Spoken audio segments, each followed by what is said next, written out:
Muri Zimbabwe, muri sei kuri sei kwose kwamungava muri kumativi mana enyika. Tadzoka zvekare nemamwe mamessages.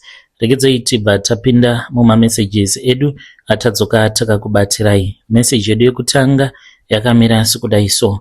Hanzi mukomana chimakadai zvenyu, please post my story makaviga uchitupa changu. Ndiri mudzimai uye zvekare ndiri makore 28 years ekuberekwa.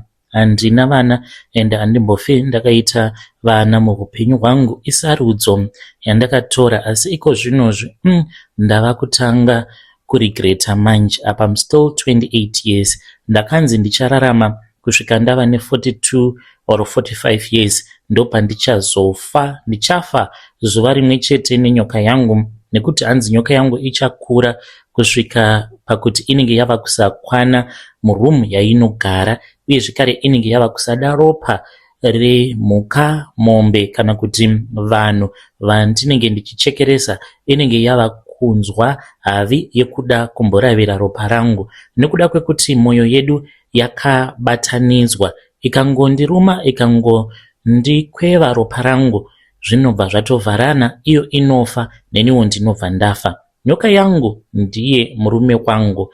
I'm sending you my story from a fake account. Mukoma please musazopa vanhu zita reaccount iyi because vamwe vanhu vanoita ma-investigation. Handidi kuswera ndava pasocial media vanhu vachitaura nezvangu. Ndokusaka ndauya pano nditori munhu asingafariri attention, but I want a normal life. And ndine shuviro yekuti ndinge ndichizowana mubetseri anokwanisa kundibatsira kuparadza zvinhu izvi zvandakazvitsvakira ndega, but muhana mangu ndinonzwa kuti ndakaremerwa. Kana kuri kunzi mukasangana neni in real life nenyaya yandiri kuda kukuudzai, you would never believe kuti this is me. I dress normal, ndinotoshanda, nditori nemabotics angu, uye zvekare ndinoshanda nekuti ndakanzi ndinofanira kunge ndichishanda kutoshandira umwe munhu so that ndinge ndichizowana salary. Saka mari yandinopiwa kubasa, mari iyoyo ndiyo yandinozopa ma-street kids, vanhu vanotambura nemapenzi. Zvinondibatsira zvinhu izvozvo muhurombwa hwangu kunyange ndiine mari. I look like someone that is normal. Kana ukatondinzwa ndichitaura haungamboti munhu uyu akaromba, because ndinotocomplainawo about situation iri munyika, about even my fuel prices like everyone else. Ndinogara muno muHarare mukoma. I'll just call it a quiet nice neighborhood. Saka pamba pandinogara ndakatenga imba, a fully built house. Apa kunzvimbo kwandinogara kukuudzai munotoshamisika kuti mwana ane 28 years wakaiwana kupi mari yekuti unge uchizotenga imba yakakura kudaro yakatovakwa nechekare. Mukoma ndakatenga imba iyi cash nemari yangu iyo yakarutswa nenyoka yangu anova ari murume wangu. Saka mumba mangu kunyange ndiine mamaid angu mukoma havagari pamba pangu. Hazviitika kuti vange vachigara pamba nekuti vanozoona kusangana nezvinhu zvavanenge vasingafanire kuti vange vachizosangana nazvo. Ndine imwe room yekuti kunyange ndikashanyirwa nehama neshamwari, neapowo pekuti semunhukadzi ndinenge ndanzwa semuri kuda murume, ndikatiwo ndauya neboyfriend, kana akarara pamba pangu nyoka yangu ndinotoiudza kuti inge ichibehave zvezuva iroro, and murumu imomo haitobudi mainogara. Hakuna umwe munhu kunze kwen'anga idzo dzinombopota dzichiuya dzichindibatsira, ndidzo dzega dzinongopinda murumu imomo. No visitor has ever entered inside that room. Saka murumu umu ndo munogara murume wangu, my husband. Takatochata kuhope uye zvekare tikabatanidzwa apo pandakaromba. Ndine makore 28 years ekuberekwa, and I have been married kwairi nyoka iyi for the past 5 years. Handina mwana uye zvekare handifi ndakakwanisa kuita mwana nekuti chibereko changu chiri mudumbu renyoka. Nyoka ndiyo yakadya chibereko changu nekuti yakati vana vedu vatichaita ma-spiritual babies ndiyo inovatakura yobva yachizovazvara. Asi ma-spiritual babies awa mukoma ndichazokuudzai nezvavo. ndakaita sarudzo yekuti handidi kuti ndinge ndichizoita vana, sezvo ndakanzi kana ndikaita vana makore angu ekurarama anozotapudziwa. Sezvo ndakapiwa makore mashomanana, ndakabva ndachizoti ndinoda kurarama the maximum number of years that I am allowed to, ndichirarama ndiri pasi pano pezuva ndichidya hangu mari yangu. I grew up normal. Baba vangu na amai vangu, both of them, they were elders kuchurch.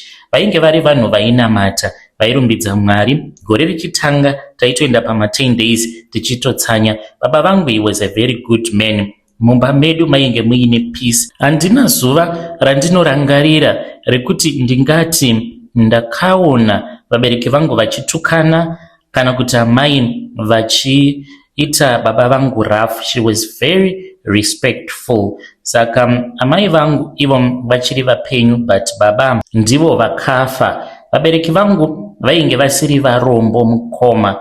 My parents angu, they were very strict and loving. Every Sunday taitoenda kuchurch. Saka nekuda kwekuti ndainge ndiri mwana aiteerera kuchikoro, ndainge nditori head girl, ndaitotarisirwa kuti ndichazotova neupenyu hunoyemurika. Asi kuzvinozvi kumaclubs ndinoenda zvangu nekuda kwekuti pane zvandinenge ndichifanira kuti ndinge ndichinonozadzikisa mukurombwa kwangu. Saka mukukura kwangu ndava kuuniversity, that was when pandakazosangana neumwe mukomana, vabereki vake vainge vachibva kuMalawi.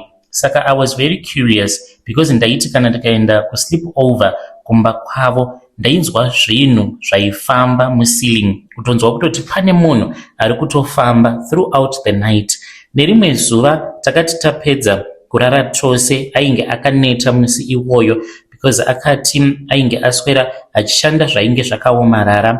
He wanted to relax. Saka tarara tose, ndakabva ndachizoshaya hope. Ndopandakanzwa kuti pawindow remuroom matainge takarara paita sekunge painge paine munhu ainge akatidongorera, but curtain rainge rakavharwa. Saka pandakangovhura curtain ndakaona painge pakamira murume ainge ari weblack, aita sekunge ainge akazorwa matsito. Ainge ari mupfupi, but somehow face yake ndakaiona. Ndakaskrima, mwoyo wangu haana kana chaakambonzwa. Saka ndakabva ndachizomuudza mangwana acho makuseni zvose zvandainge ndakaona. Akati I don't know. Saka akazoudza amai vake. Amai vake yainge iri n'anga. Vakabva vachizotanga kundibatsira, vakati pandiri ndainge ndiine chipo chandainge ndiinacho.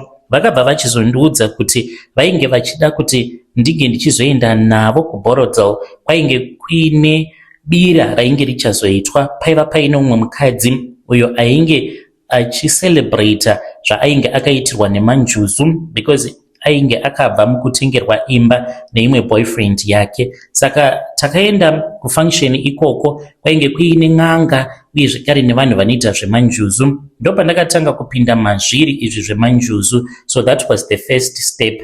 Ndakatanga kuwirirana nen'anga dzakasiyana siyana. N'anga yakazondirombesa ndiye kuMount Pleasant. N'anga iyi yaipota ichienda kunosimbisiwa kuMozambique.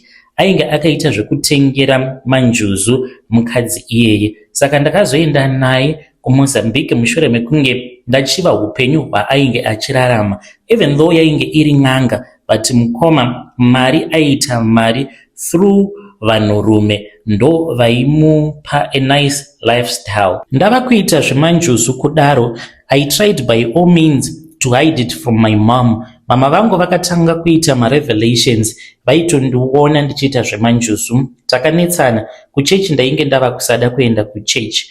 Ndopandakabva ndachizotiza, ndikabva ndachizotanga kugara nemukadzi iyeye n'anga. So when COVID hit, mukoma, I did not even panic because mukadzi iyeye ainge aine mari yakawanda, but aipota achiita marituals nini. We then went to Mozambique. Taenda kuMozambique mukoma, ndipo apo akabva achizonopiwa zvekare rimwe simba rekuti manjuzu ake arambe achimutsvakira varume vanenge vaine mari. N'anga yainge ichimubatsira yakabva yachizotarisa kwandiri. Yatarisa kwandiri yakandibvunza kuti ini shuviro yangu yainge iri yei. Mukoma ndakabva ndaiudza n'anga iyoyo kuti shuviro yangu yainge iri yekuita mari. Ndakabvunzwa kuti ndainge ndiri willing here kuti ndige ndichizotengesa soul yangu. Ndakati I'm not sure about that, but mari ndinoida. Ndakabva ndachizonzi ndaifanira kuti ndige ndichizodzoka kumatare nekuti ndainge ndatadza kudavira in time. Apa panze painge paine vanhu vakawanda vainge vachitoda kutobetserwa. We then returned back to Zim. Upenyu hwakamboita sekunge hwainge hwaoma because mukadzi wandaigara naye akambobuda munyika akamboenda kunogara kuBotswana. Saka vana vake they were always moody. Ndokubva ndachizongobvapo kuti ndige ndichidzokera kumba zvainge zvisingaite. Ndopandakambotizira ipapo ndikagara neumwe murume uyo wandakazoshandisa pahurombwa. Tagara kudaro mukoma, I then decided kuti ndige ndichidzokera kuMozambique. Ndakadzokera kuMozambique ndikanotaura nen'anga iyoyo. Sezvo ndakasvika achiri makuseni, ndakaudzwa kuti kana ndainge ndisina kuneta usiku ihwohwo ndainge ndichazoendeswa kumakuva tinge tichizotanga process yacho yekuromba. Vakanditi usiku hwanhasi gara wagadzirira mwanasikana. Ndakavaudza kuti ndainge ndichitoda zveusiku ihwohwo kunyange ndainge ndakaneta. Vakanditi it is okay. Takaswera musikoro wese wezuva tichipiwa mishonga yatainge tichinwa because ndakaromba nevamwe vakadzi vatatu avo vaita zvekutengesa vachiita zvechi-cross border. Vakadzi ava ndeve kwaMutare. Saka ndainge ndiine zvivindi zvekuti kunyange tainge tichazoenda kumakuva, taizoenda kumakuva at least takawanda. Saka ndakatya kuti vakadzi ivavo kana vakaenda kumakuva usiku ihwohwo vari 3 kudaro, then inini ndozoenda kumakuva mangwana ndiri ndega. Saka hwakazoti hwava usiku takazoperekedzwa tikaendeswa kucemetery. Mumwe neumwe akanzi ange achisarudza guva rake raainge achifanira kuti ange achizogara pariri usiku hwose. Takanzi kunyange ukaona zvinotyisa wainge usingafaniri kuti unge uchitiza. Tainge tiine zvimablanket zviya zvimadog blanket kuitira kudzivirirawo chando. Kunyange ukaona nyoka wainge usingafaniri kuti unge uchitiza kana kusimuka, unongogarapo kusvika kunze kwaedza. Mukomanashi magadziko akasvika pakuvava nekuti ndainge ndakagara pamusoro petombstone. Saka magadziko akanyanya kupindwa nechando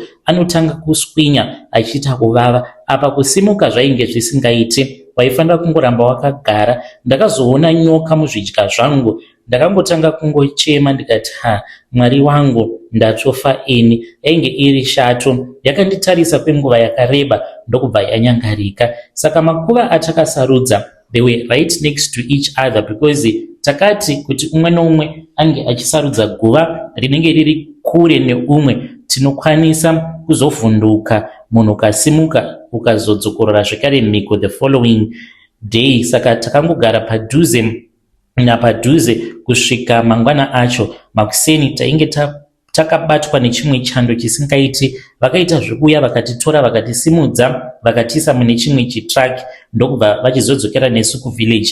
Tasvika kuvillage mukoma tapedza kudya takazopinzwa mune imwe imba 1 by 1. Imba iyoyo mukomanashi yainge isina mahwindo asi mainge makazara ndove dzevanhu, tsvina chaiyo chaiyo. Ndakaswera ndirimo mukomanashi ndichipiwa zvekudya. Apa ndainge ndisingafaniri kuti ndige ndichirutsa. Apa smell yainge irimo yainge isingaiti. Ndopandakaona zvekare nyoka iya ndakangoiona ndokubva yanyangarika. Ndazodzokera mumatare vakanditi ndazviona kuti une zvivindi mwanangu, hauna kutya iwe nezera rako. Kana murume wako ari kubvumira iye ari kuti ndazviwanira mukadzi wangu ane chivindi. Nyoka yakazobudikira ndokubva vachizoibatanidza mwoyo kwangu nemwoyo wayo. Ndakabva ndachizonzi ndaifanira kuti ndige ndichidzoka kuZimbabwe kwemwedzi 3. Ndaifanira kuti ndinge ndichizogadzirira murume wangu nekuti murume wangu ainge ari munzira achiuya. As in nyoka iyi mukoma yakatofamba kubva kuMozambique ikatouya kunoku muno muZimbabwe kusvika yandiwana. Ndikatoziva kutoti munhu wangu auya kuno. Saka yava nguva yekuti ndinge ndichitsvaka panguo pekugara. By then ndainge ndava kugara neumwe mukadzi uyo wandainge ndakakonekta naye ipapo pandakaenda kuMozambique, but iye akaenda kunoromba kune imwe n'anga. Aita zvekutengesa matemba nemadora kuSouth Africa mukadzi iyeye, but ainge akaenda kunoromba kuti zvinhu zvake zvinge zvichifamba zvakanaka. Ndakapiwa mhiko dzekuti pandichazoona nyoka ndaifanira kuti ndinge ndichizotanga kurarama semukadzi wemunhu ndisingahuri kusvika iyo yazondipa mvumiro yekuti ndinge ndichizopota ndichizofadzawo nyama dzangu, not pamweya asi panyama, kana ndichidawo murume. But murume uyu kana ndikangorara naye ka1 handifanire kuti ndinge ndichizopamhana naye zvekare zvemusi iwoyo kusvika nyoka yandibvumidza kuti iko zvinozvi chimbotsvaka murume anokufadza. Ndakaudzwa kuti hapana munhu aifanira kuti ange achizosuspekta anondiziva kuti ndakaromba. Ndopandakanzi ndaifanira kuti ndinge ndichizoenda kubasa kutsvaka basa kusvika ndariwana ndotongorarama life iri normal, because kubasa kwandinoshanda each and every month ndinopiwa round about $280 ndisingadi kutaura chaiyo mari yandinopiwa, so that pasazowana munhu anosuspekta kuti inini ndakaromba. Upenyu hwandinorarama mukomanashe handitombotendedzwi kutozviratidzira kuti ndine mari, even though mari ndiinayo. Kana ndikaenda kuholiday handitendedzwi kuti ndige ndichiposta mapictures iwawo kuti vanhu vange vachizviona kuti ndakaenda ndikanofara, kungava kuri kuDubai or kuChina. Ndakanzi handifanire kuti ndinge ndichiunza hama dzangu, but izvi zvakaitika kwemakore 2. Iko zvino zvehama dzangu dzikauya hapaiti hapo dambudziko, but hii mazuva ekutanga mukomanashe zvainge zvisina kumira zvakanaka. Ndakanzi handifanire kuti ndinge ndichispenda nguva yakareba ndisingarare pamba, ende handifanire kuti ndinge ndichidemba kana ndikatanga kufunga nhau yekuti handina mwana. Hanzi ndikangodemba ndikangotanga kuburitsa misodzi, nyoka yangu inobva yatozviziva kuti ndiri kuzvidemba, kuti handina mwana, chandakaita chii kungorombera kurara nenyoka. Ndakanzi kana ndikachiva murume wemunhu ndikarara naye, hanzi ndinofirapo passport. Ndo mhiko dzangu idzodzo dzandiinadzo. Saka nyoka yakati yauya kunoku ndaiona, ndakatanga kuita mari ndokubva ndachizokwanisa kutenga imba cash.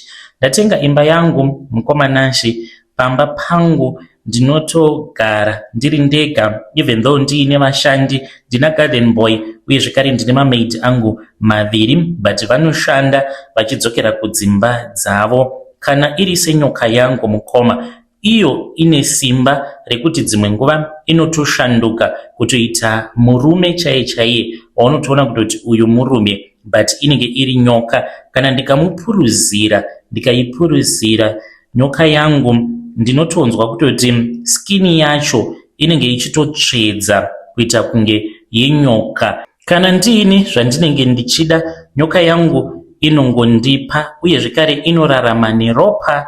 Ndinotenga huku dzakawanda. Huku idzi mukoma ndinonyatsokugara panze, ndonyatsokubhoila mvura yekuti ndige ndichidziundura, because inoda kudya huku dzinenge dziri clean. Saka ndinoti kana ndacheka huku ndinenge ndichidzichekera mubhaketi, ropa rinongosaramo mubhaketi imomo. Dzimwe nguva ndinotoita zvekungobata huku ndoimonyonyora mutsipa, ndoita zvekusvinira ropa mubhaketi. Bhaketi iroro ndinozoritora ndobva ndachizoisa ropa muhari iyo yandinozonoisa murumu munogara murume wangu. Kubva zvaakauya kuno kuZimbabwe murume wangu, I stopped menstruating, handitoende kuperiod zvachose. And kana ndikaenda kuchechi ndikagara kumberi ndinotanga kunzwa dzungu. Saka kana ndikada kumboendawo kuchechi kuti ndige ndichinonosocializa nevanhu, and ndinofarira kuenda kuma-Pentecostal church kuya kwekuti vanofarira vanhu vane mari, vanobhilivha in miracles, but vachibhilivha kuti munhu anofanira kunge ari mupfumi. Ikoko ndinoziva kuti Mwari anenge ari kure navo. Saka ndikaenda ikoko ndikagara kumashure, handimbonzwi kutsva kana kuti anything. Saka ndo upenyu hwangu hwandinorarama mukomanashe. nditori nemurume wangu ende ndinongogara ndakatoguta nechekare nekuda kwekuti iye mumweya anotongondigutsa. Vedare ndo message iyo yandakatumidzirwa ichibva kuna evanzvadzi vedu. Zvakangoma hazvo vedu. Strange things indeed they do happen in this world. Hanzi ma-spiritual babies. Pakaipa. Tiudzei kuti ma-spiritual babies avo amuri kutaura nezvavo muri kureva kuti mune vana here in the spirit. Strange things they do happen in this world. Zvakangoma hazvo vedu. But hanzi nditongoriwo munhu atongori normal, ndinotoshanda ende ndinoita sekunge ndisitomborina kana mari yakawanda. Ndidzo mhiko dzavo idzodzo. Ngatitaurei navo mucomment section vanzvadzi vedu ava. Pakaipa.